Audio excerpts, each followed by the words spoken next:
A perfect marriage, a brilliant career, a beautiful home overlooking the city. From the outside, Ethan Hayes had forged the American dream with his own two hands, his devoted wife Clara, the silent, steady architect of his world. But behind the closed doors of their life, a different story was being written. One of secret phone calls, stolen weekends, and a fatal ambition that knew no bounds. He was willing to burn his entire world down for the intoxicating promise of a new one. What he never imagined was that the woman he betrayed it all for was the daughter of a man who owned the fire itself. Ethan Hayes believed in aesthetics. It wasn't just his profession as a rising partner at the prestigious architecture firm Hawthorne and Finch. It was his life's creed. His home, a sprawling minimalist marvel in the hills of Bel Air, was a testament to this belief. Its floor-to-ceiling glass walls looked out onto a Los Angeles that glittered like a carpet of scattered diamonds at night. His car, a slate-grey Porsche 911, was a symphony of engineering and design. And his wife Clara was, to his discerning eye, the most beautiful aesthetic of all. Clara was elegance personified, with the kind of understated grace that made couture look like it was made for her, and her alone, she moved through their world with a quiet confidence. She had been the one who'd read his blueprints until 3 a.m. Her background in art history, providing insights that elevated his designs from merely functional to iconic. She had been the one to charm potential clients at stuffy dinners, her quiet intelligence a soothing balm to his often abrasive ambition. She had given up her own promising career, a PhD program at Columbia, focusing on Renaissance patronage to become the bedrock of his. Everyone said they were the perfect couple, a partnership of mind and spirit. For 15 years, Ethan had believed it too. But lately, the perfect lines of his life had begun to feel like the bars of a gilded cage. The problem wasn't Clara, not really. The problem was the reflection he saw in her eyes. She still looked at him like he was the same brilliant, hungry young man she'd fallen in love with, the one who sketched designs on cocktail napkins and dreamed of building skyscrapers. She didn't see the man he had become, a man who now sat on boards, who commanded 7-figure fees, and who felt a gnawing, insatiable hunger for more.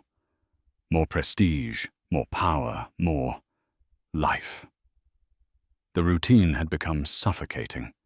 The Wednesday night dinners with the same predictable couples, the annual charity circuits where he'd shake the same hands and smile the same false smile.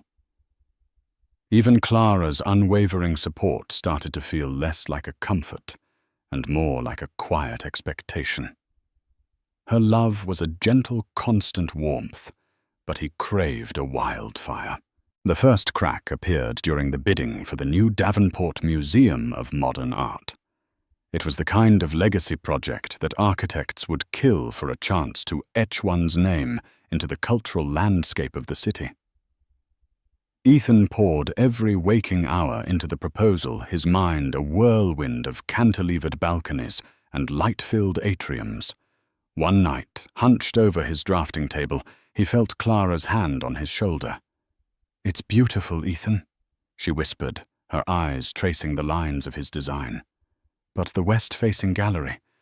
Have you considered the afternoon solar gain? The UV exposure could be detrimental to the collection unless you use prohibitively expensive glazing." She was right, of course. Her practical academic mind had spotted a flaw his soaring ambition had overlooked. A year ago, he would have kissed her, grateful for her partnership.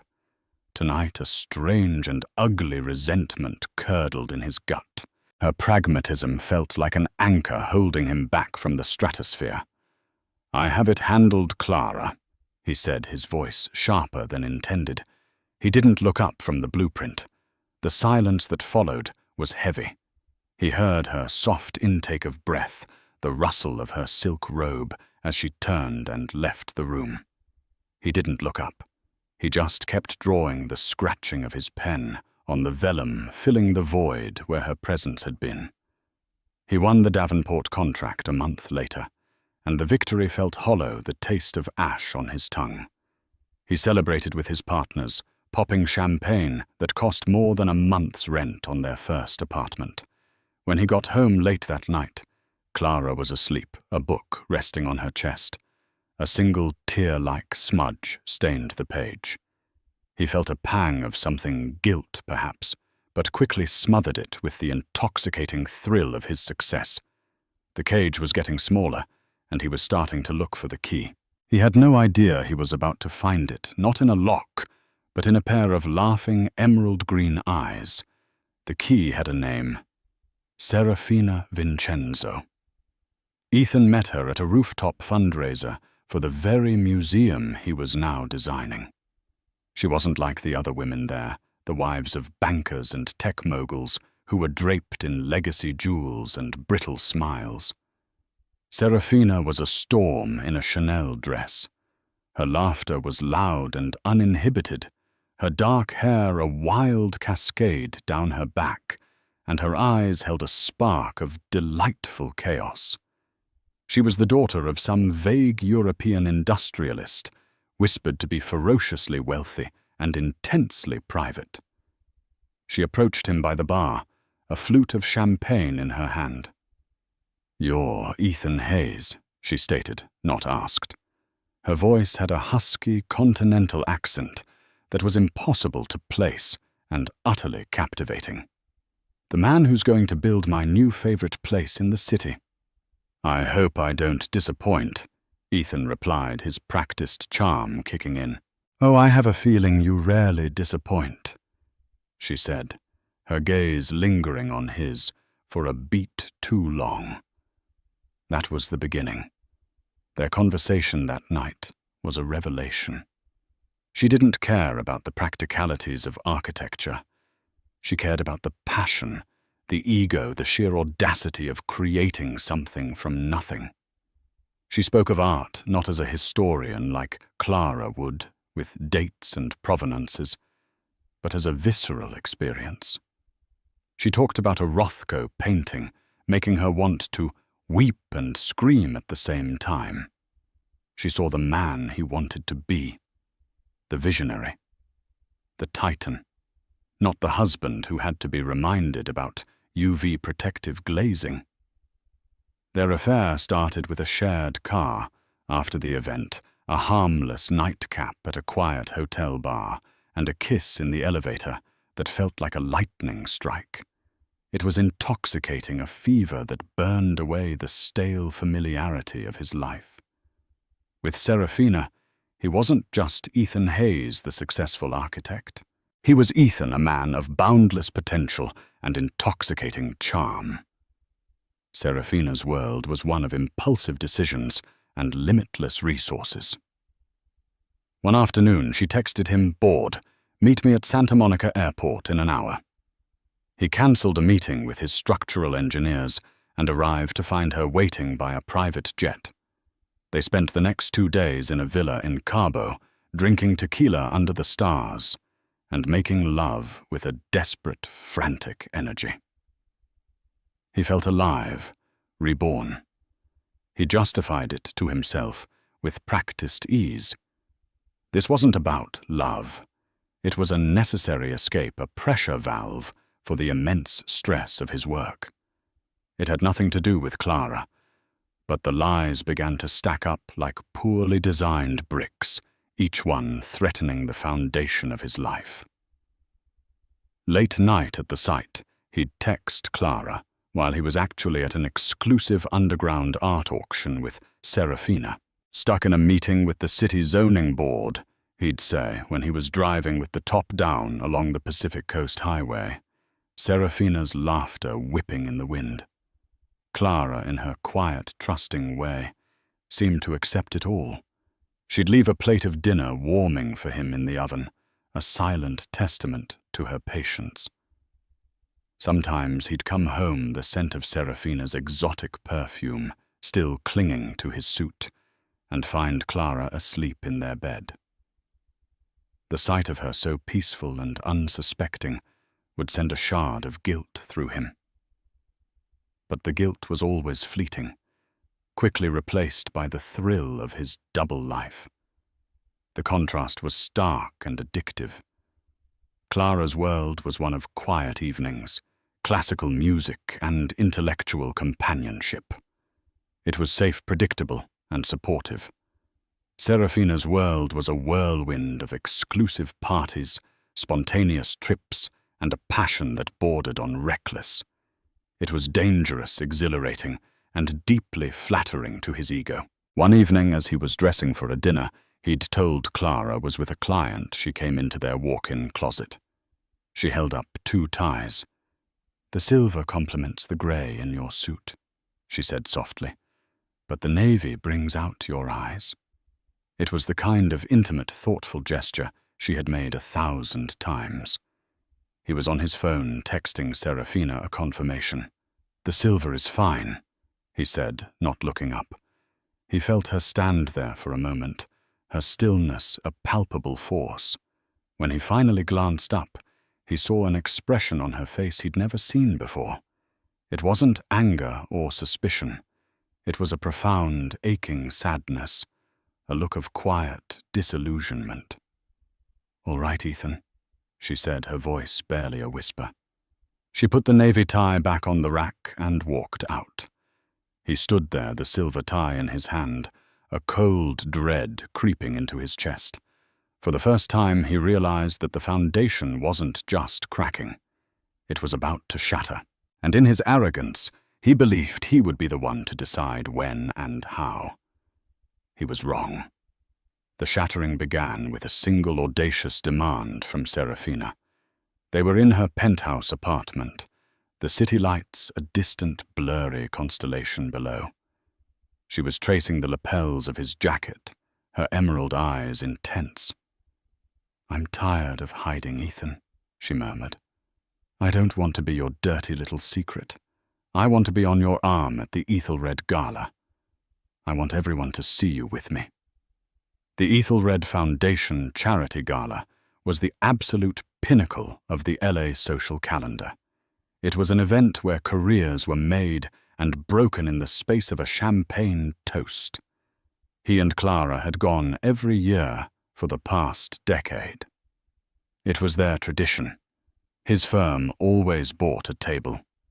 Going with Serafina would not be a subtle hint.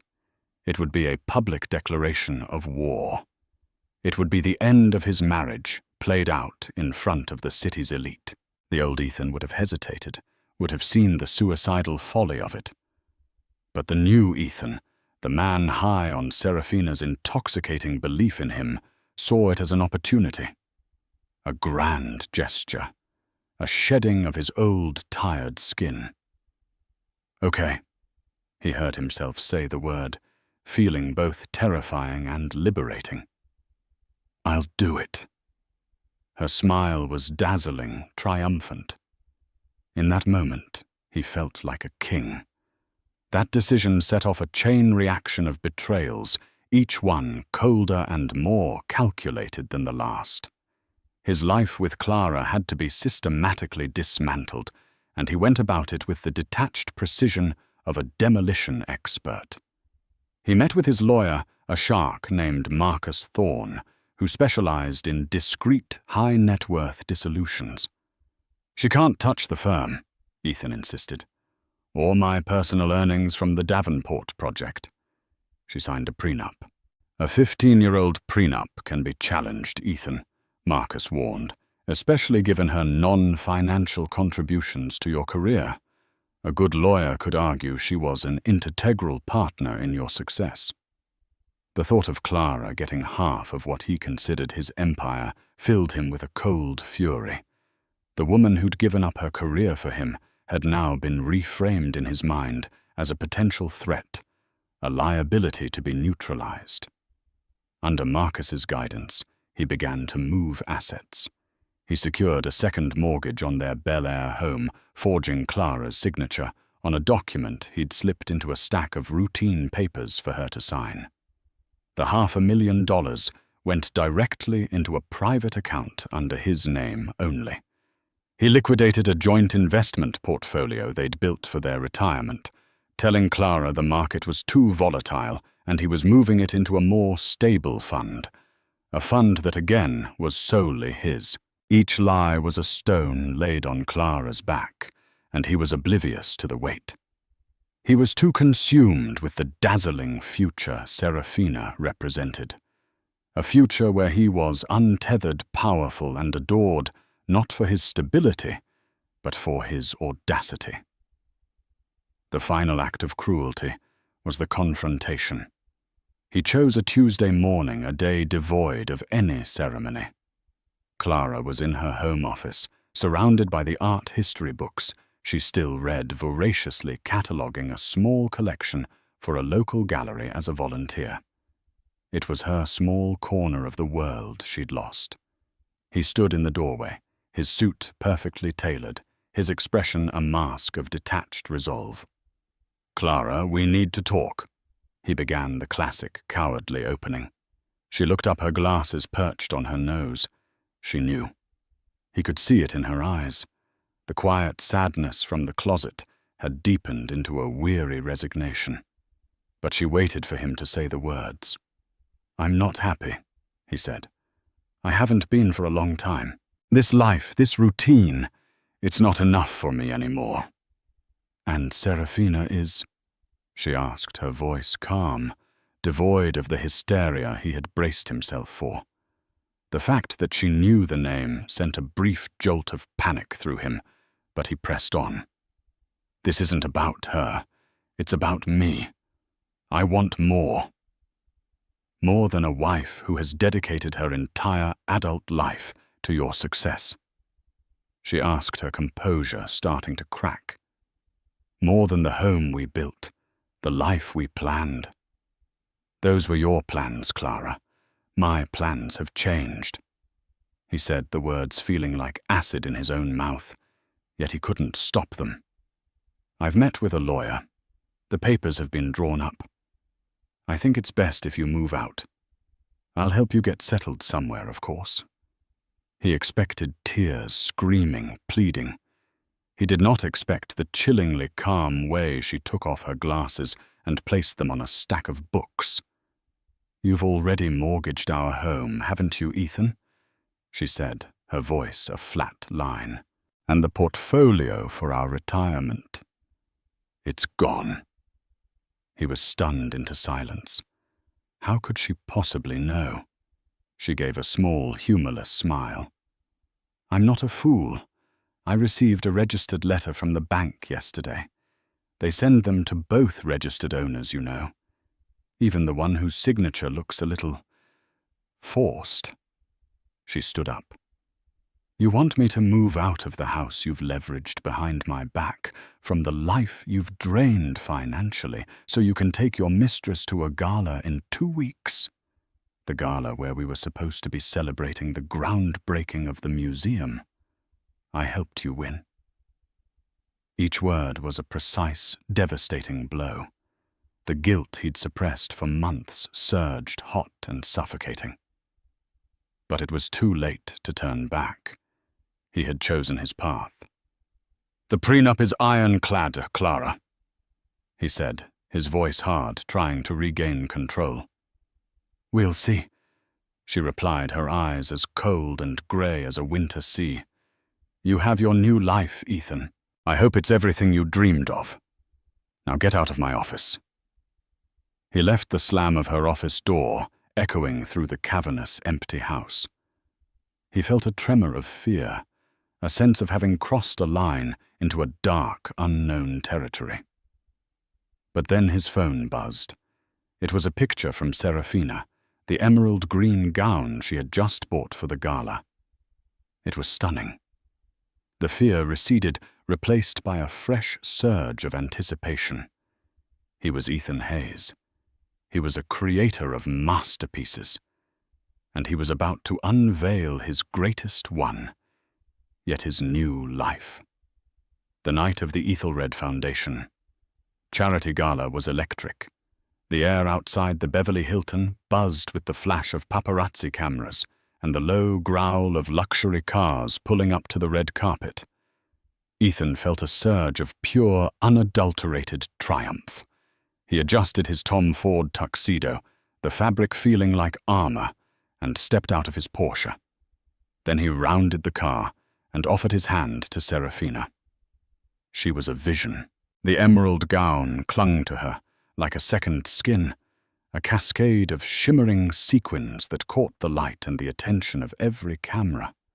On her throat was a diamond necklace so brilliant it seemed to radiate its own energy. When she took his arm, he felt a jolt of possession of pride. This was his. This woman. This life.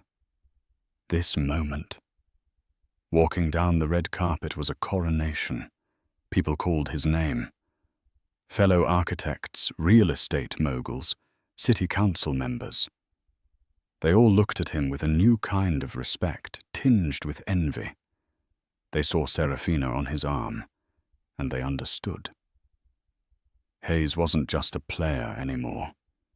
He was in a different league entirely. Inside the ballroom was a breathtaking spectacle of crystal chandeliers and seas of white orchids. The elite of Los Angeles were all there, a glittering constellation of power and influence. Ethan navigated the room with Serafina, a conquering hero returning from war. He accepted congratulations on the Davenport project, his hand possessively on the small of Serafina's back. He felt invincible. And then he saw her. Clara was standing near the silent auction tables, speaking with an elderly woman on the foundation's board. She was wearing a simple midnight blue velvet gown. It was elegant and understated, but next to Serafina's pyrotechnics, it looked almost monastic. She wore no jewelry, save for her wedding ring, which she hadn't yet removed, and a pair of simple pearl earrings. Her hair was pulled back in a classic chignon. She looked beautiful, but in his eyes, she looked like a ghost from a past life. A cruel, smug satisfaction filled him. Here was the proof. The timid academic past versus the dazzling, vibrant future. He decided in a moment of supreme arrogance to approach her. He wanted her to see up close what she had lost. He wanted to witness her crumble. "Clara," he said, his voice smooth as silk as they approached.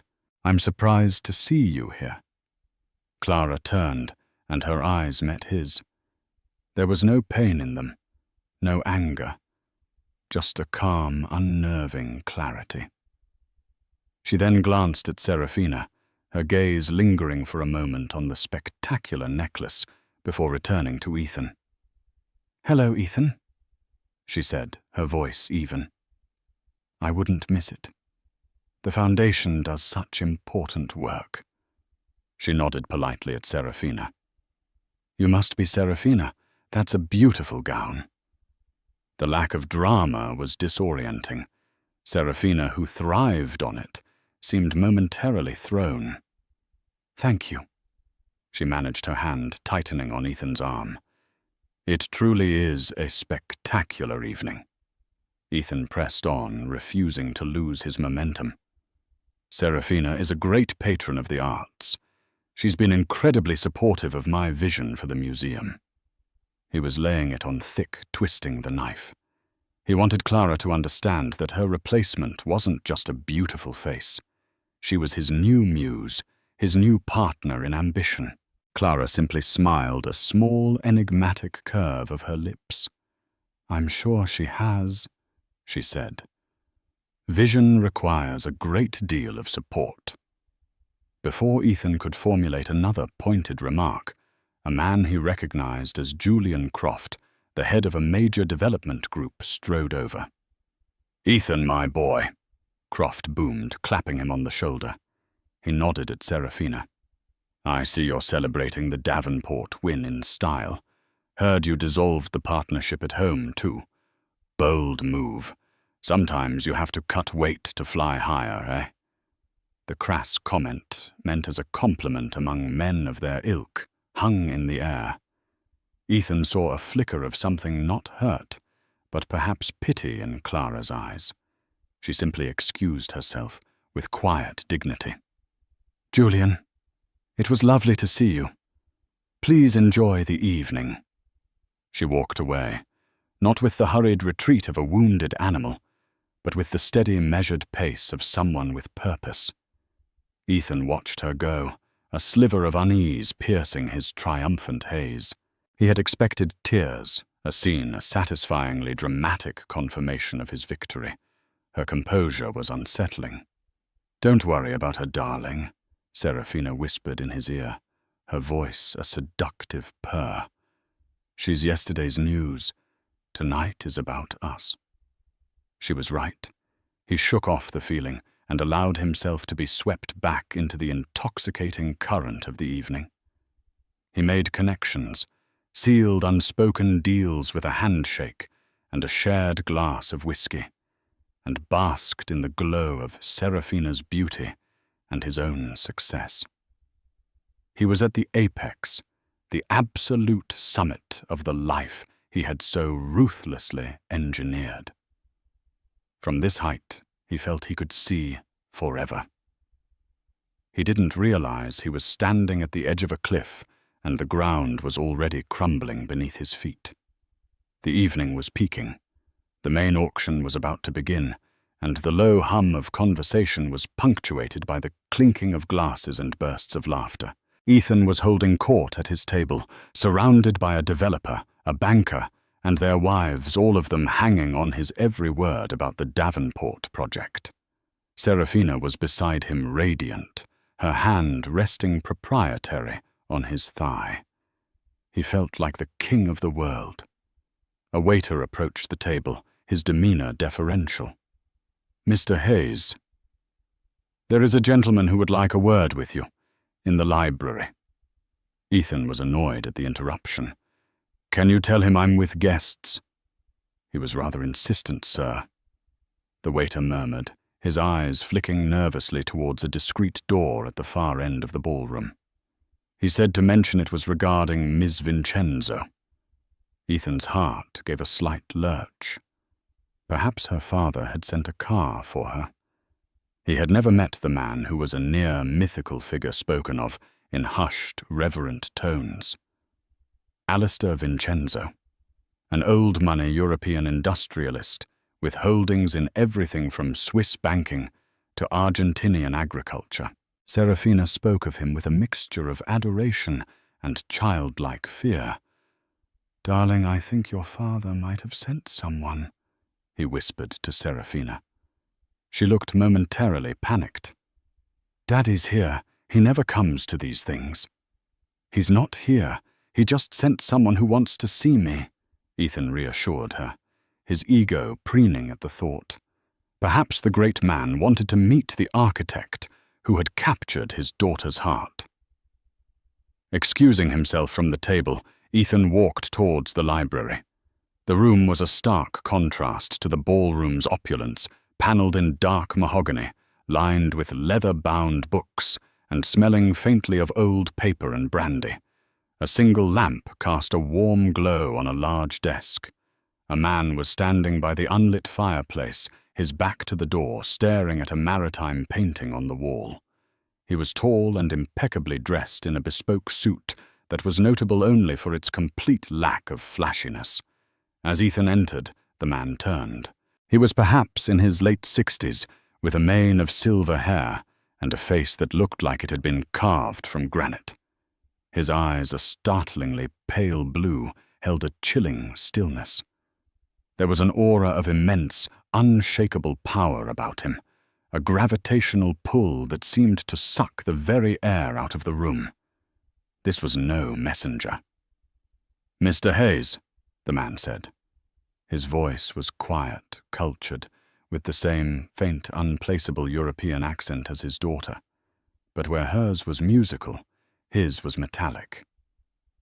"I am Alistair Vincenzo. Thank you for joining me." Ethan felt a sudden prickling sweat on his brow. Mr. Vincenzo, it's an honor. Serafina didn't mention you would be in town. I am not in town. I flew in this afternoon for the sole purpose of this conversation. Alistair said his words precise and cold. He gestured to one of the leather armchairs. Please. Ethan sat feeling like a schoolboy called to the principal's office. Alistair remained standing, a predator observing its prey.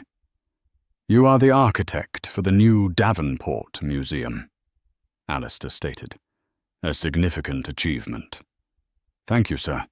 It's the project of a lifetime, Ethan replied, trying to inject some confidence into his voice. Indeed. Alistair continued, his pale eyes boring into Ethan. Legacy is important. My family has been a quiet benefactor of the Ethelred Foundation for many years. We believe in building things that last. Institutions, reputations, families. He paused, letting the last word hang in the air. Which brings me to you. He took a slow step forward.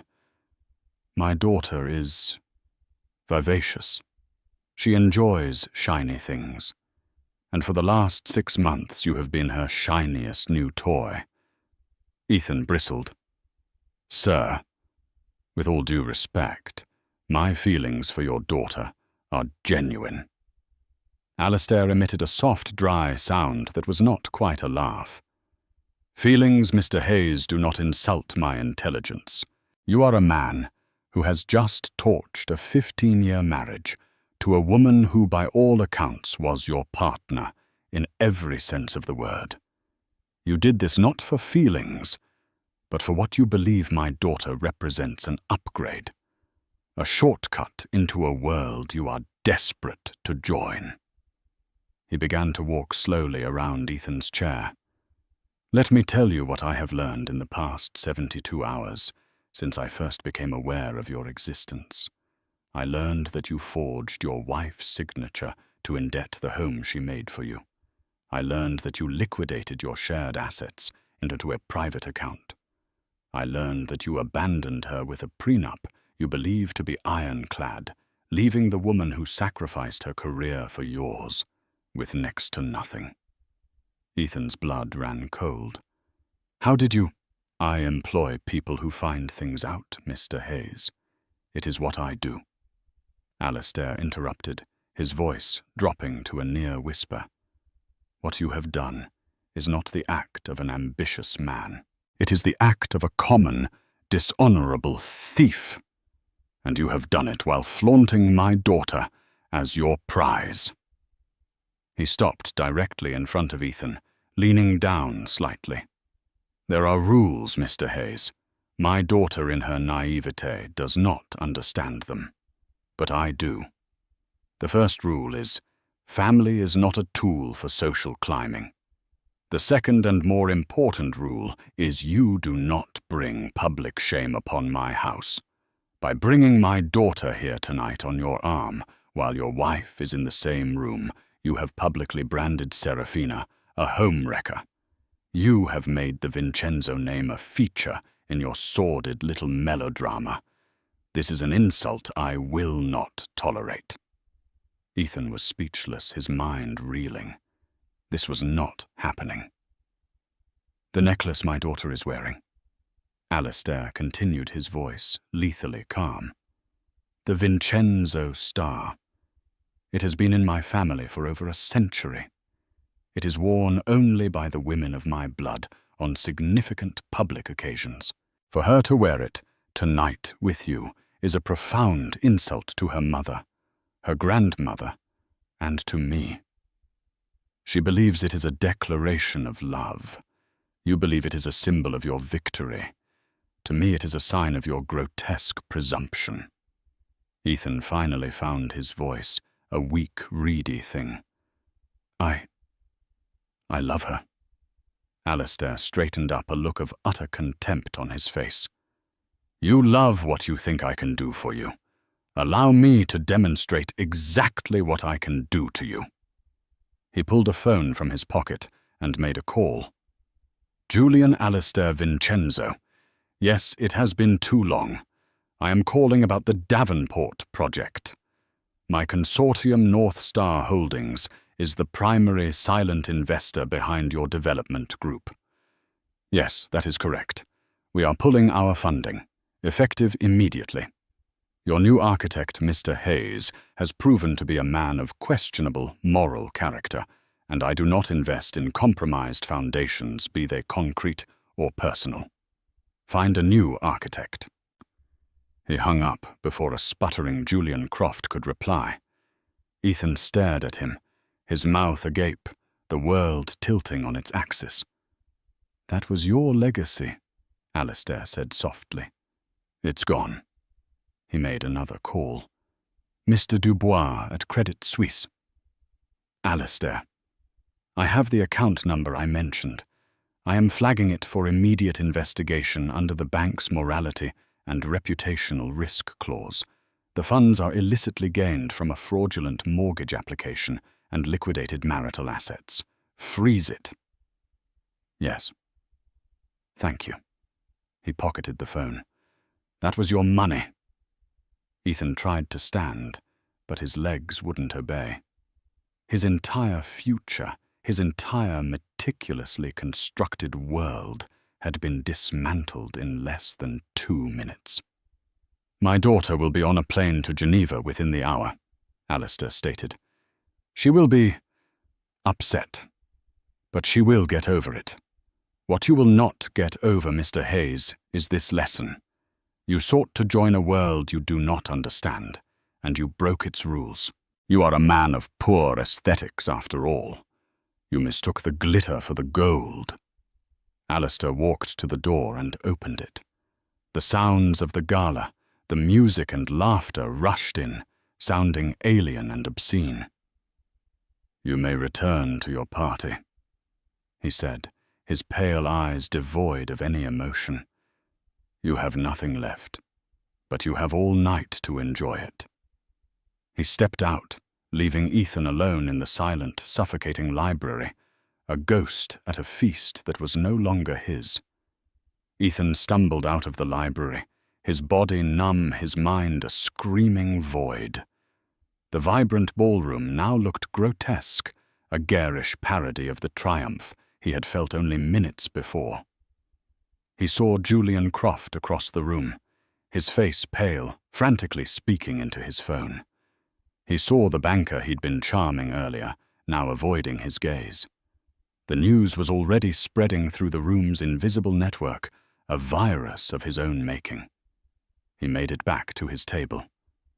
Serafina's chair was empty. His champagne glass was still half full. He picked it up, his hand shaking so badly that the golden liquid sloshed over the rim. He looked around wildly, and then he saw her, near the grand entrance, flanked by 2 imposing men in dark suits he hadn't noticed before. Alistair was speaking to her, his expression unreadable.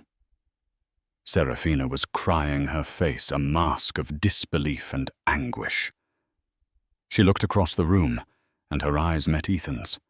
There was no love there, no solidarity, only the horrified, accusing stare of a child whose favorite toy had just been revealed to be poisonous. Then she turned and was gone, swallowed by the night. The fallout was brutally swift. His phone began to vibrate incessantly. The first message was from his senior partner at Hawthorne and Finch Emergency Partners meeting. "My office. 7 a.m. The second was a notification from his bank. "Your account has been frozen pending an internal review." The third was a terse email from Julian Croft's legal team, formally terminating his contract on the Davenport project, citing a breach of the morality clause. He fled the gala, enduring the gauntlet of confused and pitying stares. He drove not to his house, Clara's house he now realized, but to the apartment he had secretly been renting for his trysts with Serafina. The one place that felt like his own. When he arrived, the key card was declined. A note was taped to the door. Lease terminated. Please contact building management to arrange for removal of personal effects. Alistair Vincenzo did not leave loose ends. The next few weeks were a descent into a special kind of hell. The partners at his firm bought him out for a pittance, eager to distance themselves from the scandal. His name was scrubbed from the company website overnight. Former clients and colleagues crossed the street to avoid him. The story of the architect who flew too close to the sun and had his wings melted by a vengeful tycoon became a cautionary tale whispered at cocktail parties. He was a pariah.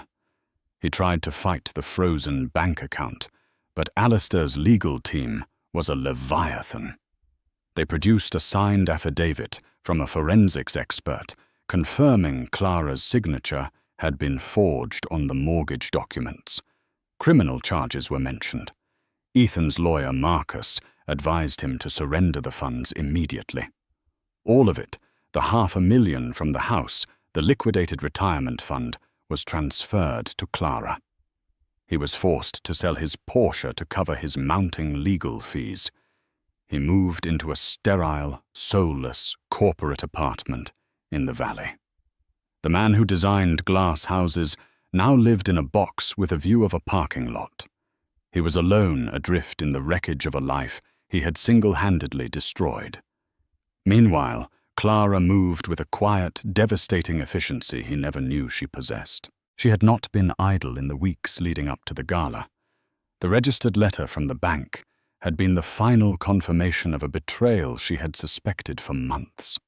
The subtle changes in Ethan's behavior, the scent of a strange perfume, the emotional distance she had pieced it all together with the meticulous precision of the art historian she was.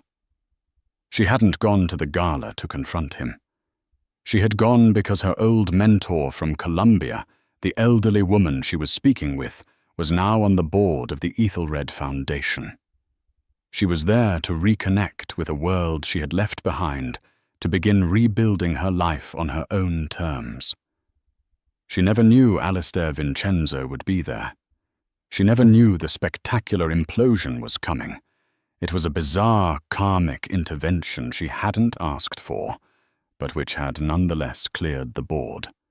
Her divorce lawyer, a sharp, empathetic woman named Eleanor Vance, was astounded. In 25 years of practice, she said, I have never seen a case resolve itself so completely. With the returned funds and the additional settlement from the dissolution of their remaining shared assets, Clara was financially secure. But more than that, she was free. The weight of Ethan's ambition, which she had carried for so long, was finally lifted. The first thing she did was put the Billionaire house on the market. It held too many ghosts. She sold it quickly, wanting a clean break. The second thing she did was re-enroll at Columbia University to finally finish the PhD she had abandoned for a man who had proven to be a poor investment. 18 months can feel like a lifetime or no time at all. For Clara, it was a period of deliberate, painstaking reconstruction. For Ethan, it was a slow, grinding erosion. Their paths, once inextricably intertwined, had diverged so sharply they might as well have been living on different planets. Clara's new dawn began not with a triumphant sunrise, but with the quiet grey of a pre-dawn sky. After the dust from the divorce and the sale of the Billionaire house settled, she found herself in a spacious but empty apartment on the Upper West Side of Manhattan. She had the financial means, the freedom and a future that was a terrifying, exhilarating blank canvas. For the first few weeks, the silence of the apartment was a roaring abyss. For 15 years, her life had been defined by Ethan's needs, his schedule, his ambitions. The sound of his Porsche in the driveway, the scent of his cologne on a discarded shirt, the low murmur of his late-night calls. These had been the ambient noises of her existence. Without them, she felt unmoored. She could have easily slipped into a life of quiet luxury lunches with other well-off divorcees, charity committees, gallery openings. But the thought was nauseating. It felt like a different kind of gilded cage. The fire that Ethan's betrayal had ignited within her was not one of rage, but one of reclamation. She had a life to get back, a mind to re-engage. The day she walked back onto the Columbia University campus, a knot of anxiety tightened in her stomach. She was 42 years old, surrounded by graduate students in their 20s who debated Foucault in the coffee line and had never known a world without the internet. She felt like an imposter, a relic from another era. In her first seminar, she remained silent, her voice trapped behind a wall of self-doubt. What if she'd lost it?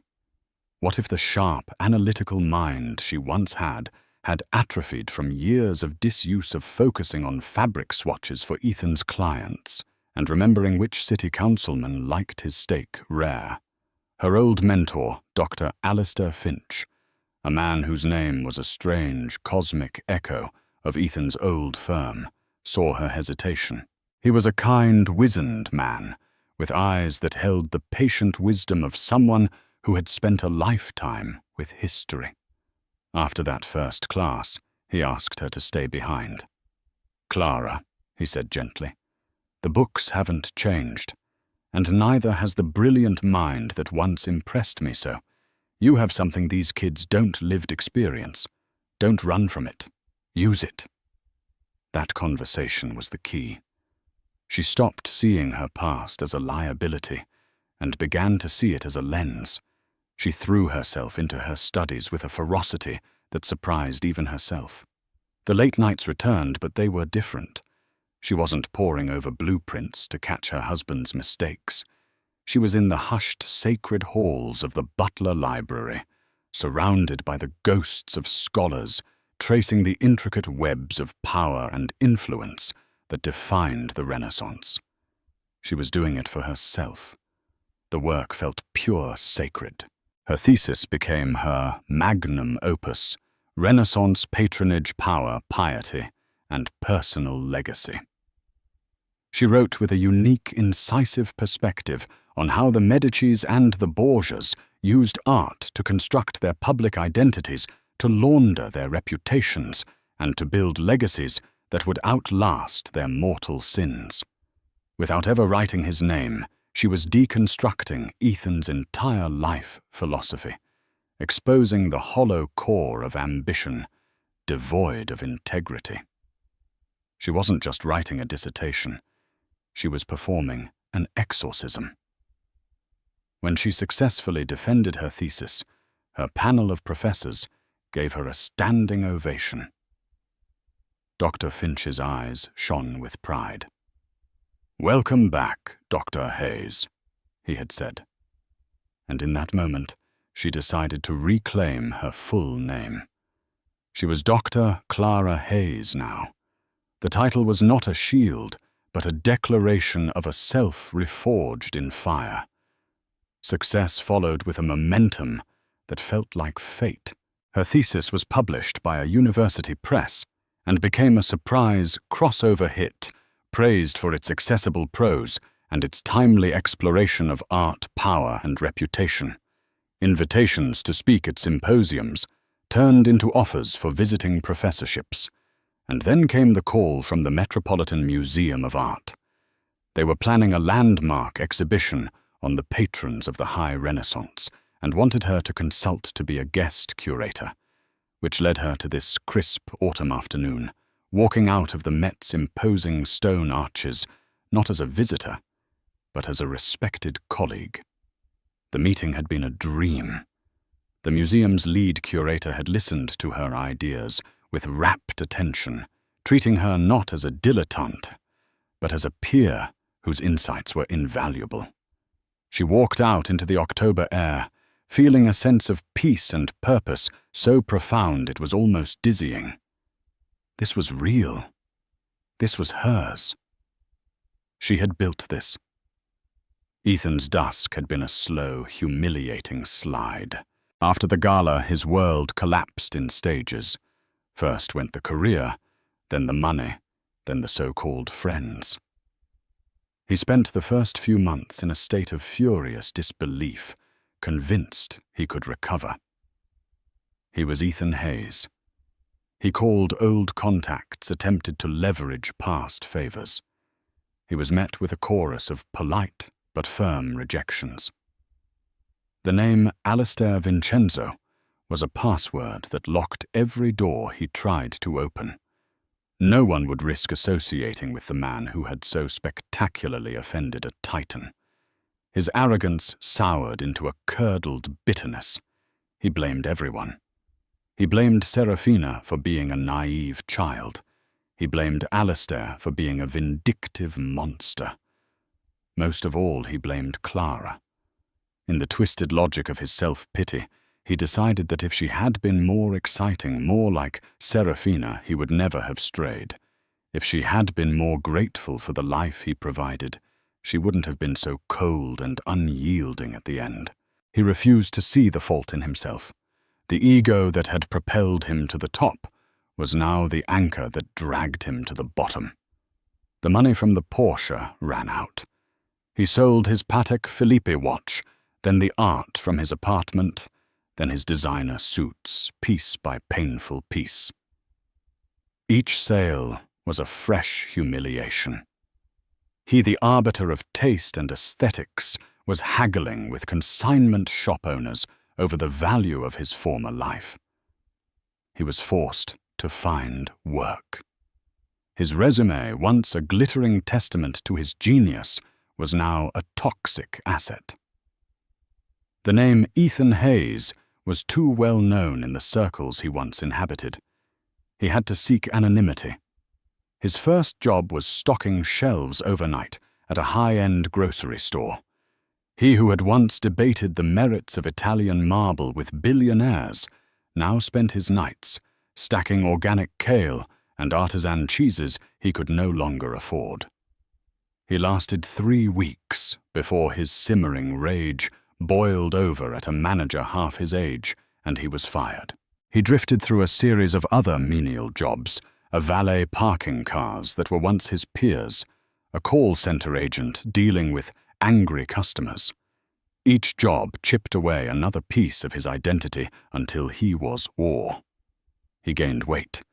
His sharp, tailored silhouette softened into a puffy, defeated slump. The light in his eyes, once a beacon of fierce ambition, dimmed to a dull ember of resentment. Finally, he landed the job with the Parks Department. It was steady, it was union, and it was utterly anonymous. No one cared who he was. His supervisor, a man named Sal, only cared if his sector was clean by the end of his shift. The work was mindless, physical, and humbling. He spent his days in the jewel of the city central park, a place he had only ever experienced from the window of a limousine or a penthouse apartment. Now he was at ground level, dealing with its filth. He saw the wealthy jogging past him, the power brokers taking lunch on benches, the beautiful women who reminded him of Serafina, of Clara, of everything he had lost. The park was a daily 8-hour torture session of his own failure. On that particular autumn afternoon, he was working the path near the carousel. The air was filled with the laughter of children and the tinny music of the organ. He speared a discarded coffee cup with his grabber, his movements automatic, his mind a familiar swamp of bitter nostalgia. He thought of Clara. He often did not with love, but with a kind of obsessive, resentful curiosity. He imagined she had probably remarried some boring stable banker, living out her quiet life in subdued elegance. The thought gave him a small, sour satisfaction. He had been the sun in her life, he told himself. Now she was probably living in the shadows. He straightened up to empty his bin, and a flash of color caught his eye. A woman in a camel hair coat, walking with a confident, purposeful stride. There was something in her posture, an elegance, a grace that was achingly familiar. She turned her head slightly to look at a busker playing the cello, and the afternoon light caught her profile. The recognition was not a gentle dawning. It was a physical blow, a punch to the gut that knocked the air from his lungs. It was Clara, but it wasn't the Clara he remembered. This woman was different. She was luminous, radiating a self-possession and a quiet power he had never seen in her. She looked younger, happier, and more vibrant than she had in their last 10 years of marriage. In that instant, his entire narrative of self-pity shattered. He was not the son she had lost. He was the anchor she had cut loose. He saw his own reflection in the grimy plexiglass of his trash cart, a paunchy, red-faced man in a drab green uniform, holding a garbage claw. The chasm between them was not one of circumstance. It was a moral and spiritual Grand Canyon. Clara, feeling a gaze upon her, turned. Her eyes scanned the path and then settled on him. He saw the flicker of recognition, the brief widening of her eyes, the slight parting of her lips. He saw her take in the uniform, the grabber, the pathetic wreck he had become. He braced himself for the reaction he craved and dreaded in equal measure, a gasp of horror, a sneer of contempt, perhaps even a flash of triumphant pity. But Clara's expression settled into something he could not comprehend. It was a profound, unnerving calm. It was the look of a historian observing a ruin, understanding its origins, its purpose, and the reasons for its inevitable decay. There was no hatred in her eyes, for that would mean he still held power over her emotions. There was no schadenfreude, for that would mean his fate brought her joy. There was only a deep, distant, and utterly final pity. He stood frozen, a statue of shame. He wanted to speak, to call her name, to offer some pathetic excuse, but his throat was clogged with the ashes of his burned-down life. What could he possibly say? Clara held his gaze for a long, silent moment. In that moment she saw the full arc of their story. The bright beginning, the slow poisoning of ambition, the brutal end, and this surreal epilogue. She felt a final vestigial pang for the young man she had once loved, the brilliant dreamer who had gotten so terribly lost. Then she gave a single, almost imperceptible nod. It was not a greeting. It was not forgiveness. It was an acknowledgement of a debt paid, a chapter closed, a ghost laid to rest. She turned and continued her walk, her stride unbroken, her back straight and strong. She didn't look back. She was walking toward her future, toward the brilliant lights of the museum that awaited her expertise. Ethan watched her go, until her camel coat was just a small, elegant speck swallowed by the vibrant chaos of the city. He looked down at the garbage claw in his hand, at the half-filled bin of other people's refuse.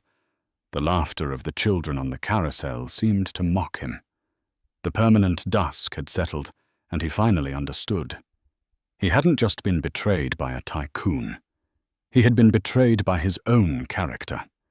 He had built his life out of glass, and he had been the one to cast the first fatal stone. He turned back to his work, another piece of trash waiting to be collected. The story of Ethan Hayes is a chilling reminder that the foundations we build our lives upon are far more than just money and success. Loyalty, integrity, and the quiet sacrifices of those who love us are the true cornerstones. He traded a priceless partnership for a fleeting illusion of power, only to discover that some debts can never be repaid. His spectacular fall from grace wasn't just about losing a fortune. It was about losing his soul piece by piece until nothing was left but an empty shell. It's a powerful lesson in remembering that the highest ladders are often the most precarious, especially when you step on others to climb them. If this story resonated with you, and if you believe in the power of consequences and the quiet strength of those who are wronged, please take a moment to hit that like button. Share this video with someone who might appreciate a story of justice and rebirth, and most importantly, subscribe to the channel for more real-life dramas that explore the complexities of human nature. Your support allows us to keep telling these important stories. Thank you for listening.